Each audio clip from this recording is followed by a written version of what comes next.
İkisi də adlı xal oxşuyur, amma mən deyirəm ki, su sözü adlı xalda deyil. Qeyri-müəyyən təsirli xaldadır. Nədən bildik anar? Çünkü yu şəkilsi artırılabilir. Uzun, suyu.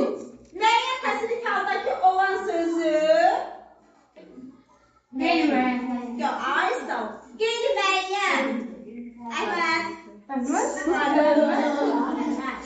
Deməli, qeyri-müəyyən təsirli kağıda olan sözü müəyyən təsirli kağıda çevirmək üçün bir neçə qaydamız var. Qaydamızın biri budur ki, Sonuna- həmin sözü cümlədə gətirirsiniz əvvələ. Su buz içir olar, yoxsa suyu buz içir? Suyu buz Bu, arxeolojik qazıntılar zamanı tapılan xəttindən yazıram. Suyu, buzu içir. İndi baxaq, nədir sözün kökü? Su. Bu ne şəkil su olur? Tərslik. Sonra ikinci qaydamız. Həmin sözdən əvvəl işarə vəziflərimiz hansı vardır?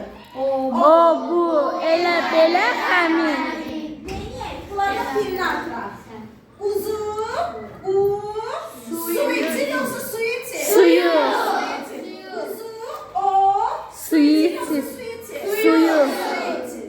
Odur. Bəli. Yaxşı. Deyin görüm, indi hansı suala cavab verdi su?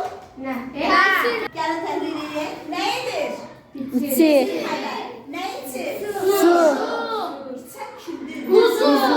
Ay, xəbəri tapdıq, sonra Mübtədə. tapdıq. Sonra xəbərin yanından mübtədəyə doğru gəlirik. Odur. Nə içir? Buzu. Su. Mübtədə. Buzu. Nə içir? Suyu. Tamamdır. Odur. Aydındır.